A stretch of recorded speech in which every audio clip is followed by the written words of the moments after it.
मित्रांनो, cricket live चॅनलवर स्वागत आहे सर्वांचं. आणि अशा प्रकारे आज फर्स्ट एलिमिटर सेमीफायनल संपली. RCB जिंकली, फायनलमध्ये गेली. लगातार दुसरी फायनल खेळतात आहे. असे ते लोक फायनल टोटल 5 वेळा फायनलमध्ये गेले. एकदा जिंकलेत, ही दुसरी वेळ आलेला पाठ गेल्या वर्षी आणि चॅम्पियन झालेले. यावर्षी पण टीम त्यांची खूपच स्ट्रॉंग दिसते आणि आज त्यांचा अप्रोच जबरदस्त होता. म्हणजे टीम इंडिया किंवा SRH ज्या पद्धतीने खेळतात ना, तशी ते लोक खेळले. कोण पण बॅट्समन असू देत, प्रत्येकाने पहिल्या बॉलपासून मारणं हाच एक हे ठेवला. असं नाही की इनिंग थोडे बघूया, 4-5 बॉल हे करूया, पिच कसं आहे काय बघूया, थोडी मॅच लाईन बघूया पुढे, असं काय. पहिल्या बॉलपासून कोण त्याचं नाव व्यंकटेश अय्यर, त्यांनीच पहिल्याच बॉलला रबाडाला 19 रन्स मारले आणि दुसऱ्या ओव्हरच्या पहिल्या बॉलला आऊट झाला. तर GTची बॉलिंगच त्यांना जिंकवत होती जास्त करून. त्याचं ओपनर चांगले खेळत होते, no doubt. Orange cap Sudarshan Gill त्याच्या मागोमाग होता, पण त्यांचं मिडल ऑर्डर तेवढं स्ट्रॉंग होतं आणि तेवढं रन्स पण कोणाकडून आले होते.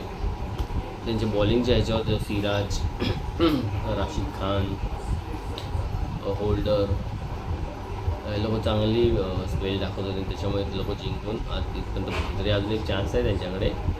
पण मी जे म्हणतो, सध्या 200+ स्ट्राईक रेट आजच्या यांच्या इनिंगमध्ये बघा.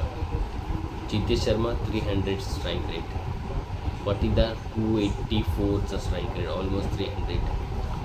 जितेश व्यंकटेश अय्यर 271चा स्ट्राईक रेट. तर 3 प्लेयर 250पेक्षा स्ट्राईक रेटने खेळले.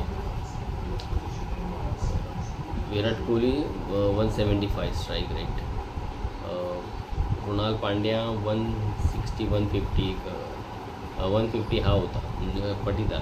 कृणाल पांड्याचा पण काहीतरी 160च्या आसपास आहे. म्हणजे 120-150च्या आत कोणाचा स्ट्राईक रेट होता, जो आला त्याने मारायला सुरुवात केली. त्याच्यामुळे स्कोर झाला 255 20 ओव्हर्सला. आणि ते पण अशा मॅचमध्ये जिथे करूया म्हणून किंवा जिंकलं तर फायनल आणि हरलं तर एक चान्स आहे. पण तरीसुद्धा कोणाची इच्छा आहे परत फायनलला 2 मॅच खेळून जावं, डायरेक्ट फायनलला जायचं तर हेच होतं ना. ॲक्च्युली मला वाटतं शुभमन गिलचं थोडं चुकलं, त्याने पहिली बॅटिंगच करायला पाहिजे होती. कारण आता त्यांना माहिती की RCB विराट कोहली रनचेस पण चांगली करतं, म्हणून कदाचित त्यांनी असं केलं असेल. पण तरीसुद्धा हे अशा मोठ्या मॅचमध्ये ना रनाचं प्रेशर खूप असतो आणि त्याच्यामध्ये जर एवढी तुम्हाला मोठी चेस करायला मिळालं रन चेस, तर ते खूप डिफिकल्ट होतं. आणि ह्याच्याकडे बॉलिंग पण आहे ना RCBकडे. भुवनेश्वर कमलीचा फॉर्ममध्ये आहे. हे जरूर टफीला परत चान्स मिळाला, तो चांगली टाकतो आहे. तो रसिक डार काय कोण आहे, तो पोरगा चांगली टाकतो आहे. कृणाल पांड्या काय स्पिन नाही काय नाही, आपलं व्हेरिएशन करतो, स्पीडमध्ये बाउन्सर स्लोअर वगैरे करतो, मस्त ओव्हर काढतो तो. आपले 3-4 ओव्हर आरामात काढतो तो.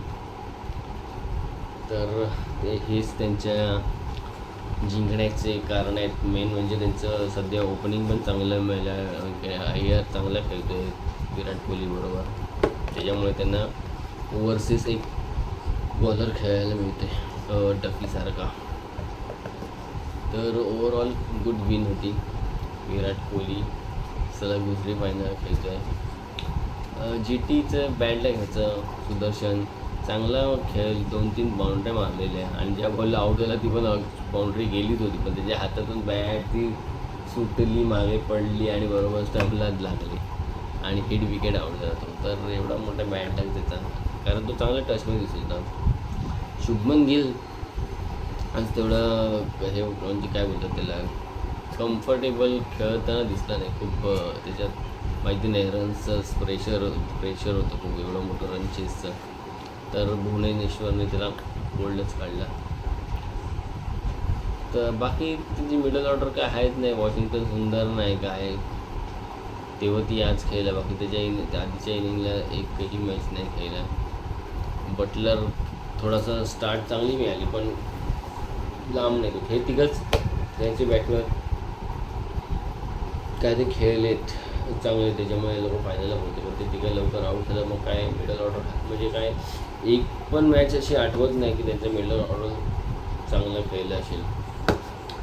वॉशिंग्टन सुंदर मला वाटतं एखाद दुसरी इनिंग काहीतरी 50ची वगैरे खेळले, बाकी एकही मॅच नाही खेळले चांगली.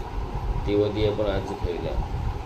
दुसरा अजून एक मला वाटतं त्यांचा इंडियनच कोणतरी प्लेयर आहे, जेसन होल्डरला चान्स तसं बऱ्यापैकी बॅट्समन येतो पण आज काय करू शकलं नाही, 0 आउट झाला. तर त्याच्यामुळे कशी जिंकणार आणि एवढा मोठं रन चेस करायचं तर 2-3 तरी 80+ इनिंग पाहिजे, ते पण 200+ स्ट्राईक रेटने. तर तसं काय होताना दिसतं नाही. त्याच्यामुळे आता चिठ्ठीला खेळावं लागणार आहे. उद्याची मॅच जिंकेल त्याच्यासोबत म्हणजे RR किंवा SRH यांच्यामध्ये जो जिंकेल तो GT बरोबर खेळेल.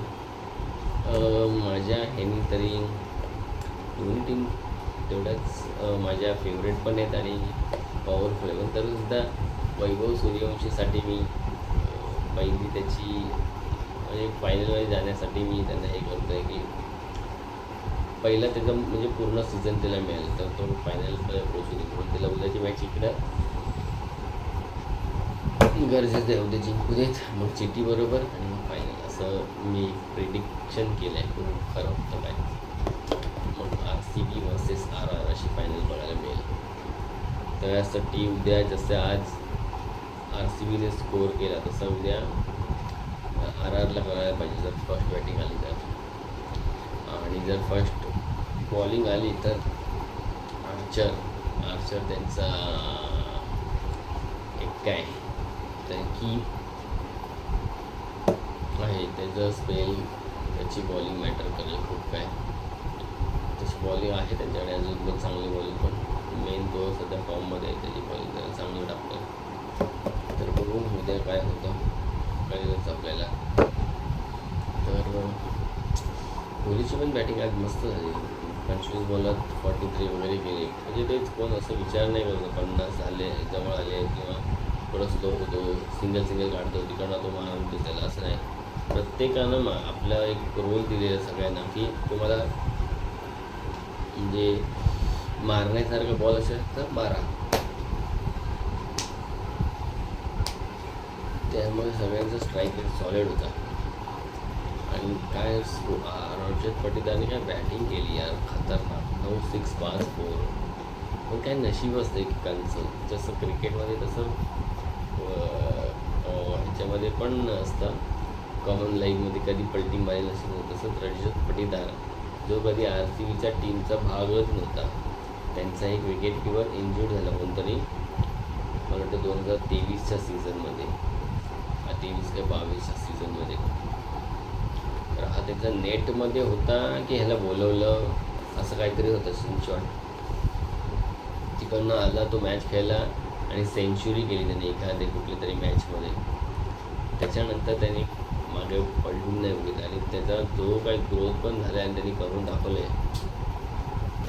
तर मेंटली खूप टफ व्हायला पाहिजे माणसाला, कारण किती कठीण त्याचा प्रवास होता. इतर टीममध्ये नव्हता, कधी घेतील नाही घेतील याची काही शाश्वती नव्हती. योगायोगाने कोणतरी इंज्युअर्ड झाला, त्याला चान्स मिळाला, एक चांगले इनिंग्स खेळला, त्यानंतर टीमचा एक भाग झाला, तो परमनंट मेंबर झाला. त्यानंतर अचानक कॅप्टनशिप मिळाली आणि कॅप्टनशिपच्या पहिल्याच वर्षात चॅम्पियन्स पण झाला आणि चांगली कॅप्टनशिप केली. नुसते रियान परागसारखी कॅप्टनशिप म्हणून कॅप्टनशिप नाही, काय ते होतं लीडिंग फ्रॉम द फ्रंट, तसं त्याचे 2 मला तरी 2 आठवतात किंवा 3 पण असू शकते इनिंग. आजची इनिंग्स आणि मला वाटतं पहिली ते दुसरी तिसऱ्या मॅचला तेव्हा पण त्यांनी 63 समथिंग केले, पण ते काहीतरी 21 22 23 बॉल असे केले. तर अशी 2-3 इनिंग त्याच्या खतरनाक होते. तर आणि कॅप्टनशिप पण चांगली होतं, बॉलिंग चेंजेस, फिल्डिंग सेटिंग, परत बॅटिंगला स्वतः विचार नाही करत की चला म्हणजे 50-60 करे स्वतःचे हळूहळू घेऊन तो स्ट्राईक रेट एवढा जबरदस्त असतो त्याचा की चल. नाही तर आता कसे प्लेयर विचार करतात ना इंडिया टीममध्ये जायचे तर थोडा आपल्यासाठी पण खेळू वगैरे, सिलेक्टर बघतील वगैरे, तर तसं नाही. तो पूर्ण टीमला 100% देतो. Good captain. आणि मी मध्ये बोललेलो आहे का रजत पाटीदार, श्रेयस अय्यर वगैरे असे 2-3 प्लेयर आहेत जे मिडल ऑर्डरला सध्या इंडियामध्ये मिडल ऑर्डरमध्ये चान्स आहे खेळ.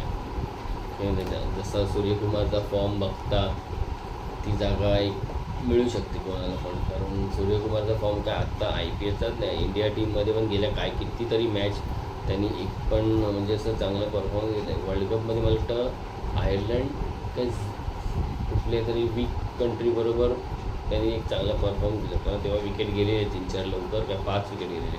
तो उभा राहिला आणि त्यांनी 50 समथिंग रन्स केले, तर ती एक इनिंग्स होती. पण त्याच्याशिवाय अशी त्याचे इनिंग्स नाही आठवत. आणि मला वाटतं जवळजवळ 15-20 इनिंग झाले असतील त्याचे, त्या 50-शिवाय 50 नसते. तर त्याचं टीममधलं स्थानच सध्या धोक्यात दिसतं. कॅप्टनशिप पण धोक्यातच आहे त्याची, तर माहिती नाही त्या जागेवर एक कोणतरी येऊ शकतो. श्रेयस अय्यरचा पण चान्स आहे, तर बघू कोणाला चान्स मिळतात अजून T20मध्ये. एकंदरीत ओव्हरऑल RCB गुड विन, मजा आली, डिझर्व करून होते विन. भले त्यांचे ते सध्या काय त्यांच्या सोशल मीडियावर चालू आहे fan Virat Kohli, travels side, आणखीन त्यांचे जे काय इश्यू आहेत ते वेगळे, पण टीम परफॉर्मन्स सुपर होता. युनिटी आहे, चांगले एकमेकांसोबत खेळतात, अंडरस्टँडिंग चांगली आहे, प्लेयर सपोर्ट करतात एकमेकांना, तर टीम खूप RCB अशी एक युनिट होऊन खेळते. तर गुड, त्याची मॅच मस्त बघण्यासारखी, कारण दोघांचे पण जे ओपनर आहेत त्यांच्यावर सगळं जास्त करून हे आहे. SRHचे अभिषेक, ट्रॅव्हल्स हेड, ईशान किशन 3 पकडे चल, तसे ह्यांचे पण 3 मेन फॉर्ममध्ये आहेत, यशस्वी जयस्वाल, वैभव सूर्यवंशी आणि जुरेल. आणि बघत्यानंतर एवढा काय फॉर्म नाही यांच्यामध्ये, पण कोणाचं चांगलं आहे. सॉरी, परेरा आहे थोडाफार. बघूया उद्याची मॅच काय होते. RR जिंकली पाहिजे अशी माझी इच्छा आहे. Let's see. तर मित्रांनो, व्हिडिओ आवडला तर लाईक करा, शेअर करा आणि सबस्क्राईब करायला विसरू नका. आणि आपली स्वतःची पण काळजी घ्या आणि इतरांची पण काळजी घ्या. आणि सध्या बाहेर उष्णता भरपूर आहे, त्यामुळे सांभाळून जास्त बाहेर पडू नका. तेवढंच महत्त्वाचं काम असेल तरच बाहेर पडा. याच नोटवर आजचा व्हिडिओ संपवतो. Good night.